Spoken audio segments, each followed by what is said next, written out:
Road చేయించినారు Narendra Modi గారు. లక్షల కోట్ల రూపాయల ఫండింగ్ అనేది జరిగింది నరేంద్ర మోదీ గారి తరపున. అదే స్టేట్స్లో వచ్చేసరికి వాళ్ళకి ఆ సిస్టమ్ లేదండి. ఎందుకంటే వాళ్ళు ఎప్పుడు కూడా ఏంటి ఆ డబ్బును దాచుకోవడం. ఈ పలానా కాన్స్టిట్యున్సీలో బీజేపీ మళ్ళీ గెలవద్దు అని అంటే ఏం చేయాలి? ఇప్పుడు మీరు ఎమ్మెల్యే గెలిచారండి ఒక కాన్స్టిట్యున్సీలో, సీఎం మీకు ఫండ్స్ ఇవ్వనంత కాలం మీ కాన్స్టిట్యున్సీకి మీరు ఏం చేయగలుగుతారు? మీ జోబుల నుంచి ఖర్చు పెట్టగలుగుతారా? ఎవరైనా చేస్తారా అండి? ఒక 10,000 సంపాదించుకునేటోడు కూడా బిచ్చగాడికి రూపాయే వేస్తాడు. గుర్తుపెట్టుకోండి మాట. 10,000 తీసుకుపోయి ఇవ్వడు. ఏ రాజకీయ నాయకుడైనా రాజకీయాల్లో వచ్చేవాడు ఎంత సంపాదించుకోవాలనుకుంటాడు కానీ 10 మందికి చేయాలని గుణం ఉన్నా కూడా వాడు జోబులోంచి పెట్టాడు. వాడికి వచ్చిన ఫండ్స్ ని కరెక్ట్ గా పెడతాడు తప్ప జోబులోంచి ఎవరు పెట్టరండి. రైట్, మనం ఒకసారి టీటీడీ దగ్గరకు వద్దాం. బోల్డ్ అన్ని కాంట్రవర్సీస్ ఈ మధ్య కాలంలో. సరే, మొన్నే కొత్తగా చైర్మన్గా బిఆర్ నాయుడు గారు వారి బాధ్యతలు స్వీకరించగానే హైందవేతరులని ఇక్కడి నుంచి పంపిస్తాం అంటే వాళ్ళని పొట్టకొడతామని కాదు ఆయన అన్నది, వాళ్ళకి ఫిట్ అయిన డిపార్ట్మెంట్స్కి వాళ్ళు అభ్యర్థన పెట్టుకుంటే అక్కడికి పంపిస్తాం, లేదంటే బలవంతంగానే పంపించేస్తాం అని. అది చట్టపరంగా దానికి కొన్ని ఇబ్బందులు ఉన్నాయి. మీకు ఏంటంటే టీటీడీ బోర్డు పెట్టినప్పుడు ఈ రూల్స్ లేవు. ఎక్కడ లేని వాళ్ళందరూ వచ్చి చేరిపోయారు. మీకు నేను ఒక ఉదాహరణ చెప్తా. ఇప్పటికీ ఆవిడ పనిచేస్తున్నారు, joint executive officer, deputy executive officer క్యాడర్లో హిమాయత్ నగర్లో ఒక క్రైస్తవ మహిళా అధికారి ఉండేవారు. కరెక్ట్గా స్వామివారికి హారతి ఇచ్చేప్పటికీ ఆవిడ పక్కనకి వెళ్ళిపోయేది, ప్రసాదం తీసుకునేది కాదు, బొట్టు పెట్టుకునేది కాదు. But still she is continuing as a TTD senior officer. ఆవిడకి మరి అలాంటి వాళ్ళు అంటే ఒక ఉదాహరణ, ఇలాంటి వాళ్ళు చాలామంది ఉన్నారు. కొండ మీదే ఉన్నారు, వాళ్ళు ఇలా ఎందుకు కొండ మీదే ఉన్నారు. మరి దీని మీద అంటే పంపిస్తామంటాం కరెక్టే, చట్టపరంగా ఎదురయ్యే ఇబ్బందుల కోసం టీటీడీ బోర్డుకు ఉన్న కాన్స్టిట్యూషన్ని సవరించుకోవాల్సిన నెసిటీ ఉంది కదా? ఖచ్చితంగా ఉంది. ఇది ఓన్లీ టీటీడీ బోర్డుకి సంబంధించింది కాదండి. ఇది అంటే ఇప్పుడు జస్ట్ ఎగ్జాంపుల్ అండి, ఒక పిచ్చి మొక్క పెరుగుతుంది అనుకోండి, అరే ఇది పిచ్చి మొక్క అని మీరు ఆకులు చూసో మీరు చెప్పగలుగుతారు. దాన్ని మీరు ఆకుల మందం కట్ చేస్తే అది చచ్చిపోయింది లేకపోతే అది మళ్ళీ పెరగదు అని మీరు గ్యారెంటీ ఇవ్వలేరు. ఎందుకంటే రూట్స్ నుండి తీయాల్సిన అవసరం చాలా ఉంది. కేవలం టీటీడీ బోర్డు యొక్క సవరణ, దాని కాన్స్టిట్యూషన్ సవరణ జరిగితే సరిపోదండి. ఈ టెంపుల్స్కి సంబంధించి బోర్డ్స్ అంటే వాళ్ళ యొక్క దేవాదాయ వ్యవస్థ ఏదైతే ఉందో ఎండోన్మెంట్ యాక్ట్, అక్కడ నుంచి మొదలైన తలకాయ నొప్పులు మనకి ఇవి.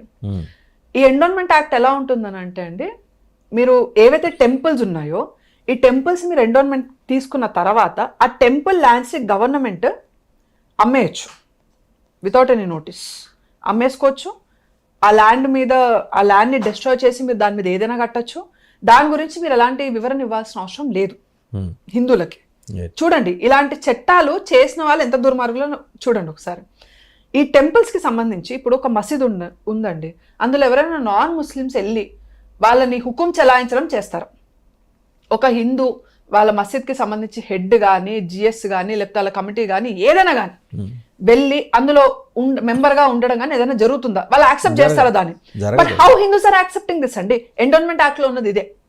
మీరు దాన్ని పోరాడండి మీరు నేను చెప్తాను, అట్లీస్ట్ మీకు సపోర్ట్ దొరికింది. పవన్ కళ్యాణ్ గారు ఒక టవరింగ్ పర్సనాలిటీ వచ్చి సనాతన ధర్మం మెనీ ఇంటర్వ్యూస్ లో కూడా నేను అదే అడ్రస్ చేశాను. మరి ఆయన లాంటి వారికి మీరు సజెషన్స్ ఇస్తే వారు పాజిటివ్గా స్వీకరిస్తారు. ఎందుకంటే ఒక పోరాటం చేసే యోధుడు మనకు దొరికాడు ఇవాళ. ఎంటైర్ సౌత్లో ఇవాళ డిఎంకే లాంటి పార్టీలు పోసుకుంటున్నాయి, ఎక్కడ ఈయన వచ్చి పెనట్రేట్ అవుతాడేమోనండి. రేపొద్దున మహారాష్ట్ర ఎన్నికల ప్రచారానికి వెళ్తుంటే వాళ్ళ స్లోగన్ ఏంటంటే వచ్చేది పవనం కాదు తుఫాన్ అని చెప్పి వాళ్ళ స్లోగన్. సో ఒక వైబ్రేషన్ క్రియేట్ చేశారు ఆయన.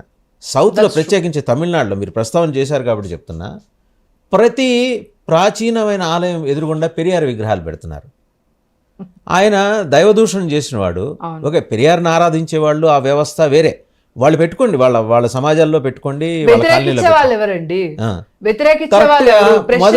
నేను చెప్తున్నా, మధుర మీనాక్షి ఆలయం ఎదురుగుండా పెరియార్ విగ్రహం, కంచి కామాక్షమ్మ వారి ఆలయం ఎదురుగుండా పెరియార్ విగ్రహం. What does it indicate? మసీదులు కూడా ఉన్నాయండి, ధ్వంసం చేసిన మసీదులు కూడా, వాళ్ళు మసీదులు కూడా కట్టారా అనుకోని. మీరు కాశీకి వెళ్ళండి, అరుణాచలం వెళ్ళండి, ఎక్కడికైనా వెళ్ళండి, ఇదే తలకాయ నొప్పులు ఉన్నాయి. Coming to the previous topic, endowment వ్యవస్థ అలా ఉందండి. సో మీరు ఆ దేవాలయాలకి సంబంధించి మీరు వ్యవస్థ ఏర్పాటు చేసినప్పుడు మీరే చెప్తారు. తెలంగాణలో కిందటి ప్రభుత్వం ఉన్న సమయంలో హైదరాబాద్కి అతి దగ్గరగా ఉన్న ఒక ప్రాచీనమైన వెంకటేశ్వర స్వామి ఆలయాన్ని భూముల్ని శ్మశానాలకు కేటాయించారు తెలుసా? ముస్లిం శ్మశానాలు నేను అదే చెప్తున్నా అండి, ఎండోన్మెంట్ యాక్ట్ బేస్ చేసుకొని మీరు ఆ ల్యాండ్ ని దేనికైనా యూస్ చెయ్యొచ్చు. The government has like it don't have to give an explanation. అది అసలు ఎందుకు మనం దేనికి అది చేశాము అన్న దాని ఎక్స్ప్లెనేషన్ కూడా అవసరం లేదు. అది ఎండోన్మెంట్ యాక్ట్ దరిద్రం.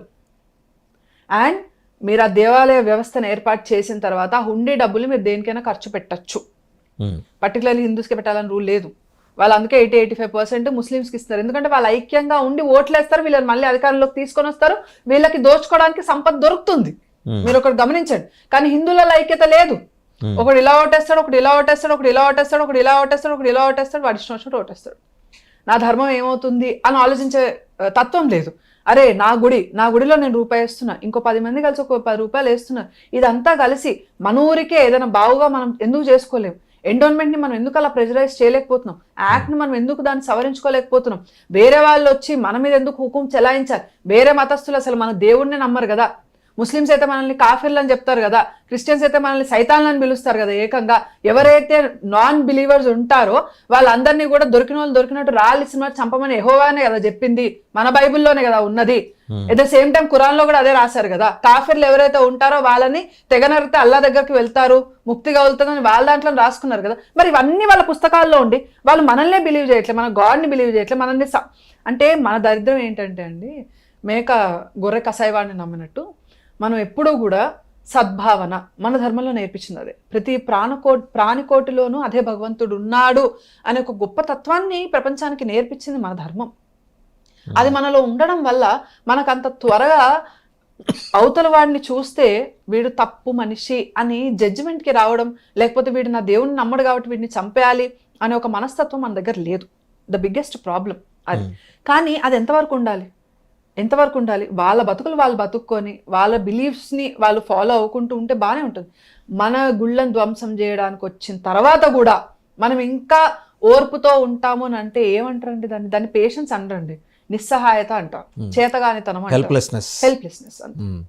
ఆ దిశగా డ్రైవ్ చేస్తున్నాయి. అండ్ ఇంకొక పాయింట్, ఇందాక టీటీడీ గురించి మాట్లాడుకుంటూ వచ్చాం. మీకు స్వామివారి డబ్బులతోటి కింద పద్మావతి మహిళా విశ్వవిద్యాలయంలోను అలాగే శ్రీ వెంకటేశ్వర విశ్వవిద్యాలయంలో కూడా క్రిస్మస్ వేడుకలు వైస్ ఛాన్సలర్లు రిజిస్ట్రార్లు దగ్గర నుండి జరుపుతారు. అదే ఈరోజు మరి కార్తీక పౌర్ణమి అనుకుంటే అక్కడ సామూహిక దీపారాధన దీపోత్సవాలు ఉండవు. అట్లదద్ది, వినాయక చవితి, దసరా ఈ పండుగలు జరగవు. అది మాత్రమే ఎందుకు జరుగుతోంది? Problem already the route endowment act. ప్రతి మతస్థుడు వచ్చి